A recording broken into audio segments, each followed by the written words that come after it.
I haven't spoken to you about, like, do you have, like, sympathy for Scott? Like, do you have sympathy for the position that he's in at all? Yeah. Because it doesn't feel like you do, just as an outsider. Why are you always like this to my mom? I'm always He's drumming. a drummer. I said I'm gonna use your mom as a drum one day, and I'm gonna record He's it. gonna record it. Picture this. Paparazzi flash, TMZ sizzling with a rumor so combustible you can feel it through your phone. Travis Barker, stoic drummer, inked-up rock dad, has broken silence about a supposedly collapsing marriage with Kourtney Kardashian, the queen of curated calm who just navigated IVF, celebrity motherhood, and the most unusual blended family on the planet. You, on your couch, already know there will be takes, think pieces, and parasitic exes circling like vultures. But before the rumor mill devours another headline, hear me. This story is less about a tidy couple collapsing and more about how modern fame manufactures drama out of private strain. Let's be blunt. Celebrity marriage is a product now, a stitched-together narrative that demands plot arcs, crises, reconciliations, and ratings. Kourtney admitting that blending families and parenting stepchildren was initially hard is not a scandal. It's a human admission shaped by cameras and commerce. Travis breaking silence looks different when your every post is a PR instrument. A supportive caption is now deemed a declarative statement. Scott Disick hovers in this story like a ghost of before, an ex whose presence is recycled into meaning whether he intends it or not. The Kardashians have perfected the vertical integration of life and entertainment. Confession becomes content, and content becomes currency. Fans magnify micro moments, a missed photo, a clipped comment, into existential evidence of a marriage's health. Brands and agencies monitor these narratives because a perceived breakup can alter deals and audience engagement in real time. Gendered expectations warp the sympathy ledger. Women who admit struggle are vulnerable in a way men often aren't allowed to be. Algorithms amplify outrage because outrage engages. The platform economy uses your attention as bait and sells the emotional fur. Rumors function as diagnostic signals more than definitive proofs. They reveal where social systems are frictional and fragile.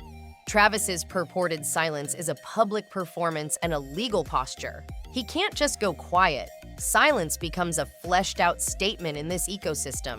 A private pause turns into a public punctuation mark that pundits will read into for days. Kourtney has already done the heavy lifting of contextualizing. She has spoken honestly about the challenges of blending families and how being a stepmother was initially really hard. And that candid line is a humanizing anchor in the midst of feverish rumor. But humanizing anchors are rare in an attention economy that prefers cliffhangers and definitive endings. The thing the tabloids miss is this: admitting difficulty and announcing doom are different acts. One is vulnerable, the other is final.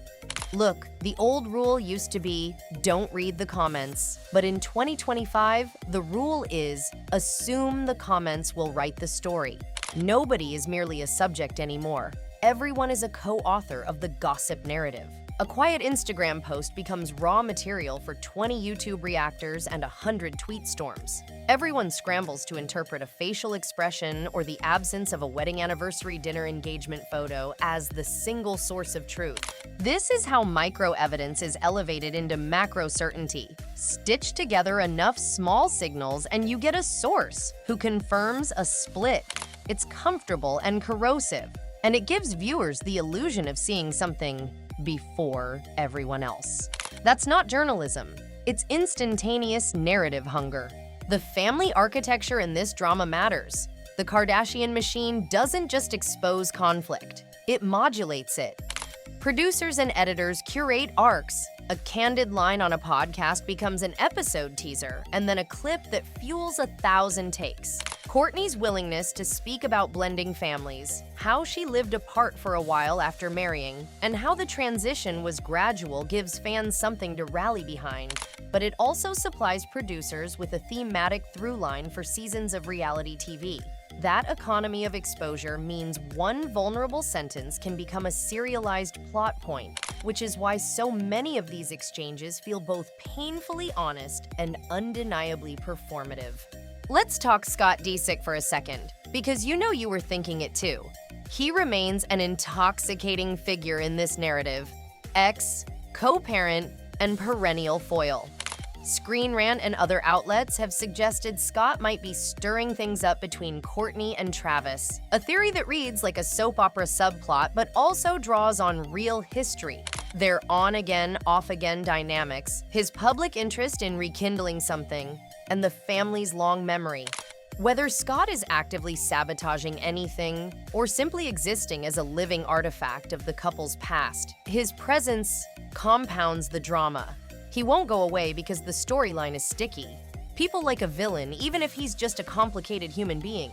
The cultural stakes here are not trivial. This isn't just another celebrity marriage rumor. It's a public lesson on how we now process family complexity. People watch these dynamics and then apply them to their own lives, blended families, infertility, step-parenting, and the messaging matters. If Kourtney's candidness about difficulty gets framed as a weakness, it sends a signal about female emotional labor. If Travis's silence or restraint is framed as strength, that doubles down on the gendered expectations that keep women explaining and men stoic. The media's framing choices echo into culture, and those echoes shape how other families talk about their own struggles. There's also a performative geography to this. Las Vegas elopement headlines, a Portofino ceremony, shared jets, and private trials all create a kind of narrative geography that looks glamorous but is logistically messy. That image of multiple weddings was a lovely headline. Living through transitions is not. They built a life that was meant to be seen, and now the life itself is the content.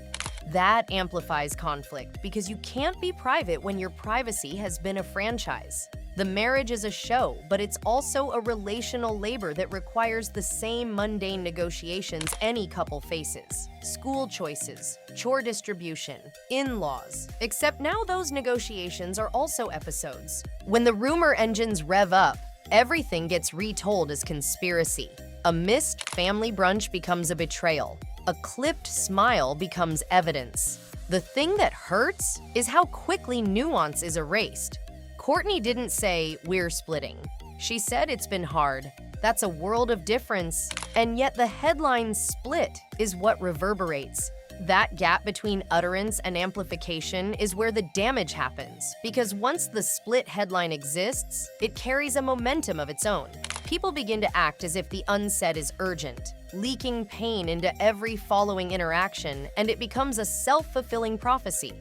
Let's be clear about the economics. Rumors sell subscriptions and eyeballs. For the Kardashians, story arcs equal revenue.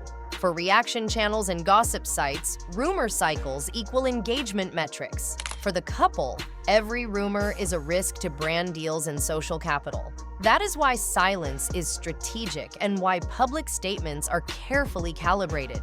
It's why Travis's breaking silence can be as simple as a caption or a short interview that is then remixed into 10 separate takes. The industry profits off the attention and then claims impartiality when it harvests the chaos. And the children are the worst part of this churn. Kourtney and Travis's kids and their extended blended brood of stepchildren and ex-linked offspring get inserted into these narratives whether anyone wants them to be or not. Parenting choices, like Kourtney's reportedly discussing homeschooling, get parsed not as personal logistics, but as political statements about the right way to raise kids. Those debates rarely consider what's best for the children. They consider what's clickable. The result is public parenting in which nuance is treated as a betrayal of some imagined moral clarity. Now, rewind to the personal admissions. Kourtney's honesty about the difficulty of stepping into a pre-existing family is strikingly brave in a landscape that prefers curated perfection. She didn't dramatize, she contextualized. That's important because public admission of struggle can reduce stigma for others grappling with similar issues. But it also provides a new seam for gossip.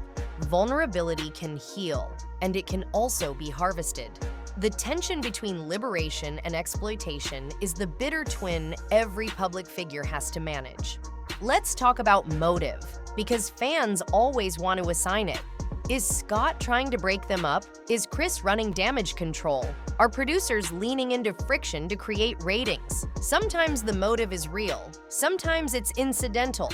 Often, it's a stew of both. People phase motives through nostalgia and bitterness and suspicion because it's a satisfying narrative to think someone is orchestrating drama.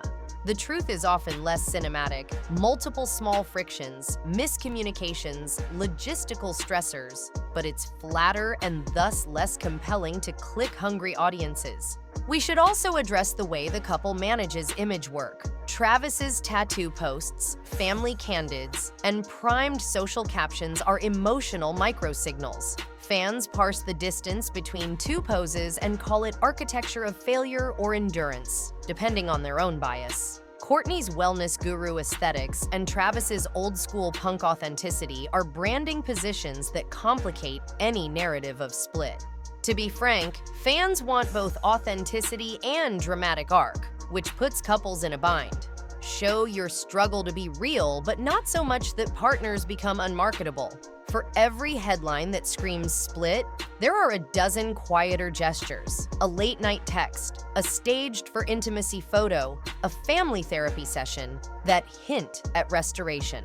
Those are not sexy for headline writers. The media's preference for crisp arcs over slow-moving reconciliation collapses complex labor into dramatic moments. That bias shapes public perception and can push relationships into behaviors that make for better footage, not healthier outcomes. Meanwhile, online fans and influencers are not passive observers. They're market makers. They choose whom to defend and whom to vilify. They rewrite histories and stitch new theories from old tweets. The decentralized rumor mill sometimes contradicts mainstream outlets, creating competing narratives that are impossible to fully reconcile. For Kourtney and Travis, that means they are navigating not only each other and their family, but an army of amateur narrators with axes to grind and narratives to maintain. Let's not be naive about how easily private pain becomes content. The Kardashian brand turned family secrets into capital long ago, which complicates ethical lines. Monetized vulnerability means consent and compensation are tangled with coercion.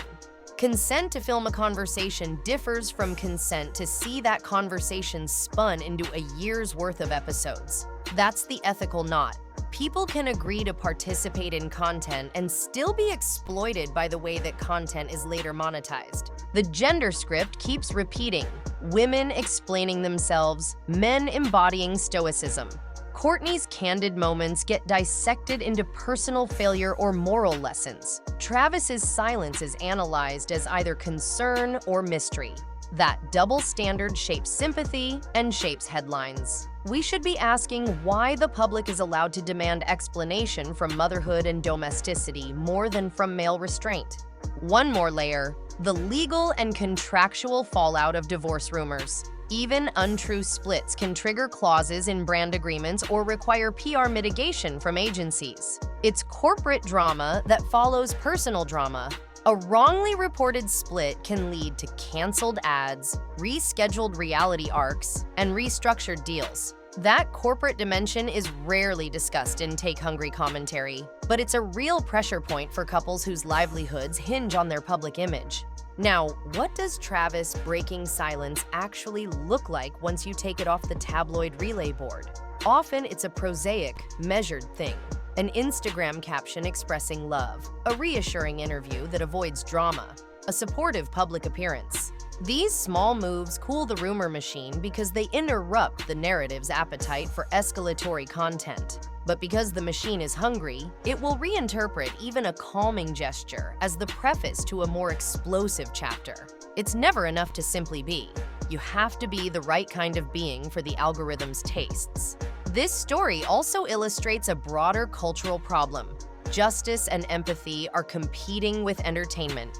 When a couple says, "It's been hard," empathy would encourage patience and privacy. Entertainment encourages escalation, prediction, and rapid moral adjudication. We live in that tension every time a break silence headline hits. And the more we feed the appetite for adjudication, the more we normalize public consumption of private distress. And yes, the resurfacing of older posts and leaked memoir lines will happen. Old comments get recontextualized as proof of a new narrative, which is the lazy logic of gossip. Find something old that fits the new horror and call it revelation. That demotes living people to archival evidence and rewards retroactive interpretation rather than fresh reporting. It's intellectually dishonest and emotionally damaging, and it's exactly what the rumor mill is built to do. So here's the honest takeaway. Read the primary sources. When a headline screams a split, go find the actual quote from the person involved before you assign fate. Kourtney's admission about difficulty is not the same as "we're over," and Travis's measured public responses are not necessarily confessions of failure. Distinguish between the noise of rumor and the frequency of human life. Doing that is not passive. It's a small act of cultural resistance. Remember, too, that the traumatization of celebrity continues to ripple outward. For every headline, there's an effect on the children, the exes, and the extended family. People will weaponize moments for clicks while the human fallout is handled in private places and in therapists' offices. That cost is real. Even if it doesn't make the morning show, the least we can do is refuse to be a complicit audience for manufactured humiliation. The speculation economy will try to sell you closure. Don't buy it. The truth is usually unsettled and often boring in its honesty. Kourtney owning that family blending was initially really hard is a step toward normalizing complicated family life. Travis offering a quiet, dignified response is not necessarily cold. It may be care. Resist the urge to flatten complexity into gossip. Embrace nuance. Demand better reporting.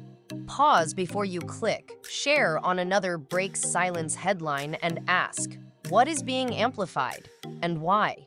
This matters because celebrity narratives teach us how to talk about our own lives. If the Kardashians' disclosures become opportunities to normalize IVF, blended parenting challenges, and the messy work of step-families, that has potential public good.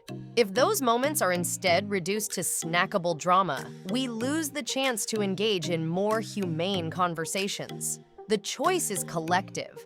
As viewers, we can either reward thoughtful storytelling or greedily consume whatever emotion is cheapest. So where does that leave Kourtney and Travis right now? It leaves them in the messy middle, a place where lots of actual couples live, but where people with cameras converge. There is no definitive legal filing, no public announcement of intent to divorce. There are admissions of strain and carefully measured responses. That is enough for some closure-hungry corners of the internet. It's not enough for an honest conversation about what work looks like when a family is blended under public lights. If you want a political reading, take it like this. Celebrity domesticity has become a public training ground for how we discuss privacy, agency, and emotional labor. The Kardashian machine shows both the potential for empathy and the hunger for spectacle.